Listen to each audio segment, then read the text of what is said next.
Bem-vinda, bem-vindo ao nosso encontro semanal de reflexões bíblicas. Hoje, nosso texto é Evangelho de João, capítulo 3, versículo de 13 a 17. Professor Jung Mussung, que sempre nos propõe chaves de leitura para a interpretação do texto bíblico diferentes, hoje propõe o poder das religiões é o medo, enquanto a fé de Jesus liberta. Bem, a passagem, eu vou fazer a leitura na minha tradução da Bíblia, acompanhem na sua, só que eu vou começar no versículo 12, para que nos permita entender qual é o contexto do diálogo que vem na sequência. Se vocês não acreditam quando eu falo sobre as coisas da terra, como poderão acreditar quando eu lhes falar das coisas do céu? Ninguém subiu ao céu a não ser aquele que desceu do céu, o Filho do Homem. Assim como Moisés levantou a serpente no deserto, do mesmo modo é preciso que o Filho do Homem seja levantado. Assim, todo aquele que acreditar nele terá vida eterna. Pois Deus amou de tal forma o mundo que entregou o seu Filho único, para que todo que nele acredita não morra, mas tenha vida eterna.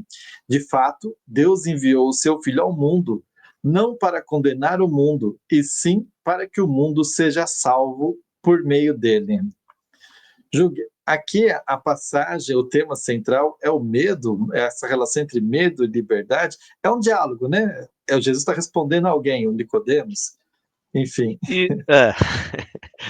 Bom, qual é o poder, não da religião de uma forma abstrata, mas de pessoas que têm poder religioso?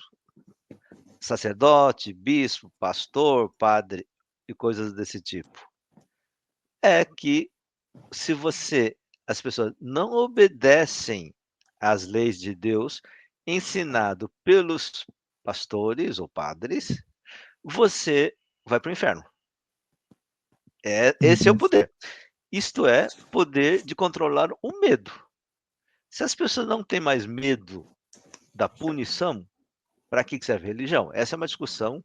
A minha irmã falava, ela era bem católica, e ela dizia, não, olha, eu gosto como você fala, mas olha, mas se tirar o medo, os meninos não vão vir, os meninos, filhos dela, não vão na igreja.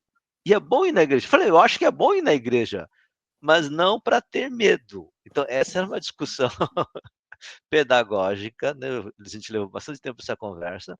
Então, tá. Este é o poder dos fariseus, dos sacerdotes e também dos romanos, que diziam que o imperador é filho de Deus. Então, se você não obedece às leis de Deus e do imperador, vocês estão ferrados. É isso, ponto. Como é que a gente sai dessa? Então, essa é a discussão. Então, normalmente, para justificar o medo, ou dizer eu tenho o controle, ou esse é o mapa para chegar na vida eterna, na solução dos problemas, eu sei disto, disso, disso.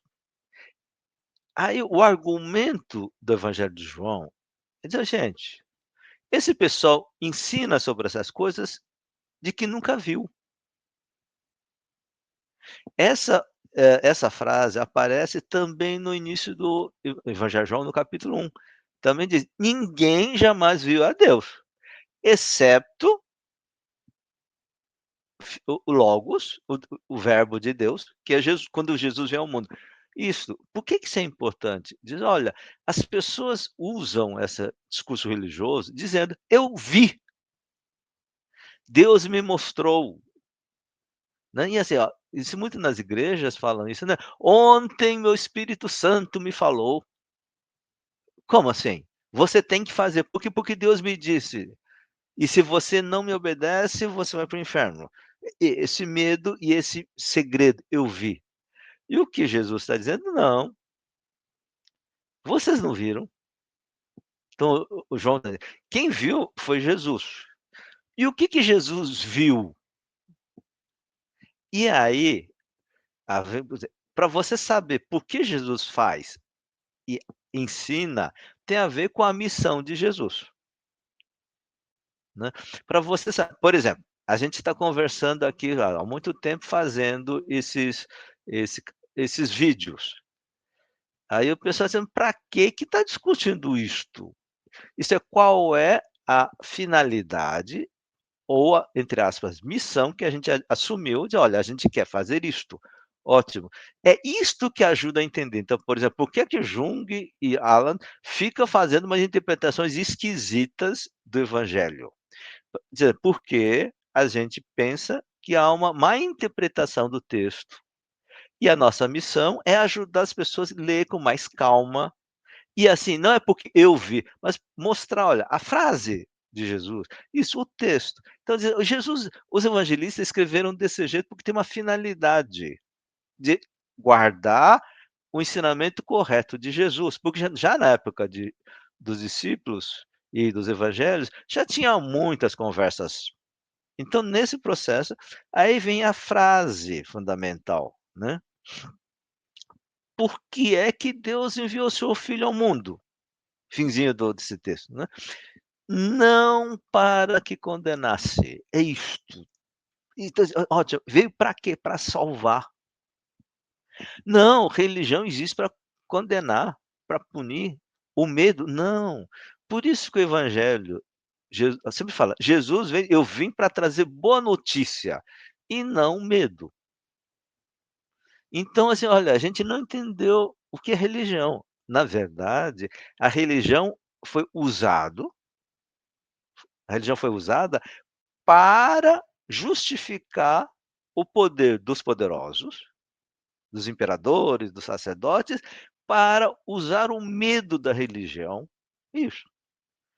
Então, quanto isso é importante, porque toda vez que Jesus fala sobre homens de pouca fé, ele sempre diz: homens de pouca fé, vocês não têm, vocês estão com cheio de medo. Tenham fé, não tenham medo. Isto é, a religião que domina é baseada no medo. A boa notícia de Jesus, que recebeu, viu de Deus qual é a intenção de Deus, é boa notícia. Então, essa é a grande sacada, né?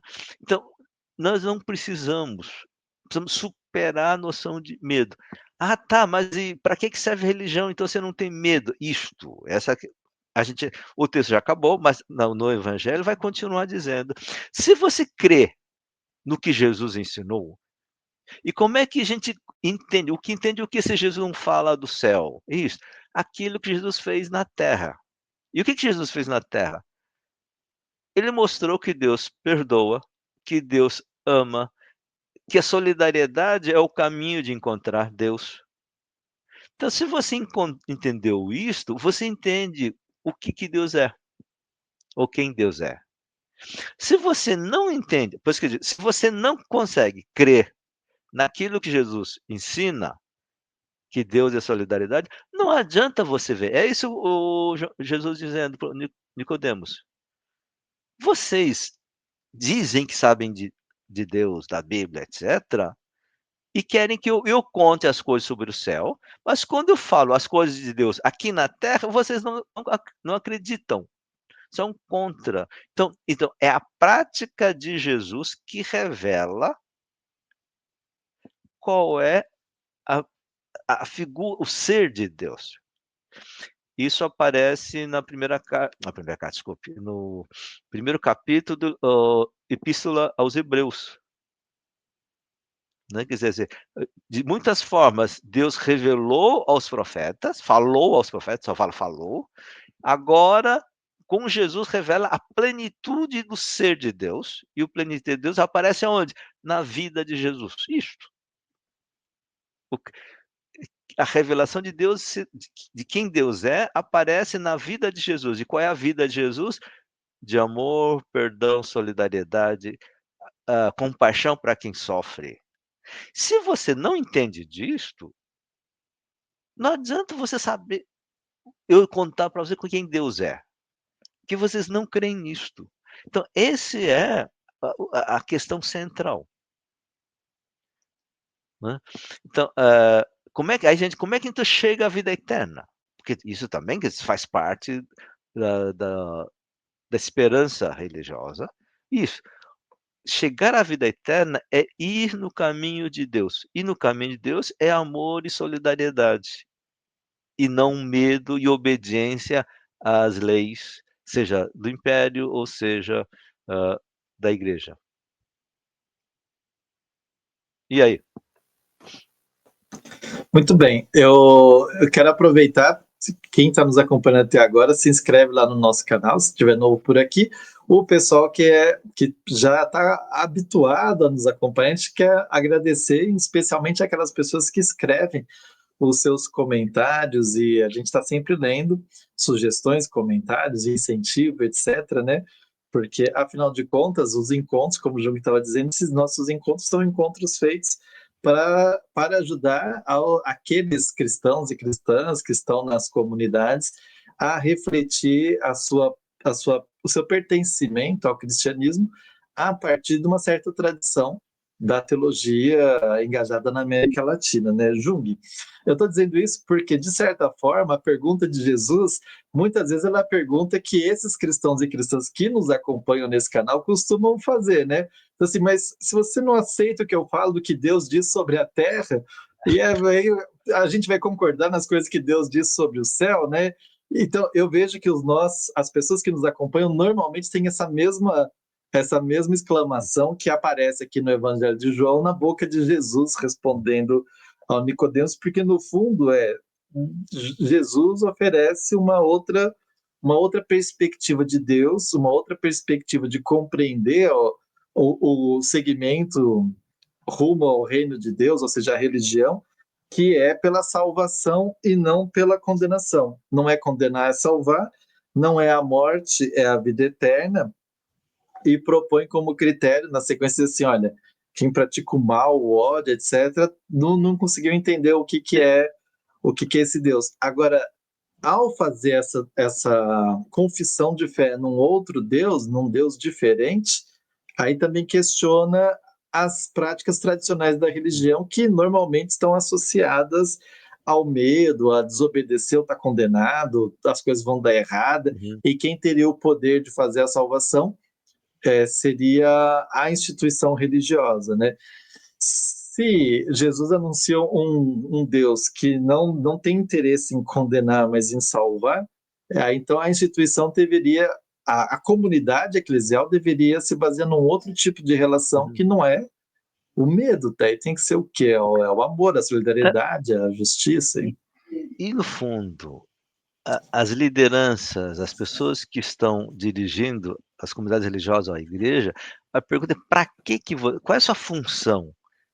Então, muitas vezes as pessoas usam religião para justificar a sua importância, Hum. ao invés de estar a serviço da missão de Deus. Então, eu acho assim, para terminar, para a gente não se alongar muito, né? Tem umas pessoas, tem umas conversas, por exemplo, eu vi em vídeos por aí, nos Estados Unidos, o pessoal comentando: olha, os caras perguntando assim, mas se Jesus voltar, mas voltar como imigrante ilegal e vir nos Estados Unidos, porque essa ideia da expectativa, Jesus está voltando, você aceita Jesus? Aí as pessoas dizem: não. Aí tá com uma coisa. Não, porque se é ilegal, eu não aceito nem salvação de Jesus. Então, essa é a coisa. É o que Jesus está dizendo. Se você não entendeu o que é a experiência, a boa nova de ajudar quem sofre, as pessoas, ao receber Deus, não vai ser, não, não quero Deus. Isso. Então, a condenação não vem porque Deus condena, mas são as pessoas que, não, esse Deus eu não quero.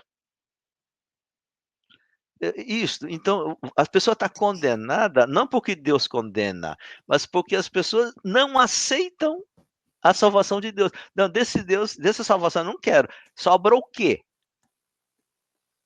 Hum. Sobra um Deus do medo que não existe. Então essa é a coisa, não existe esse Deus assim.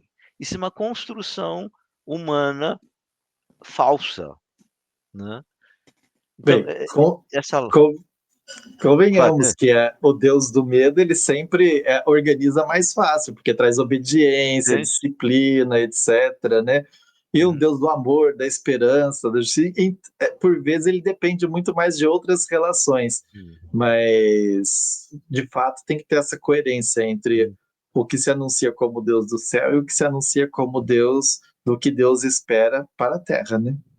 Isso aí.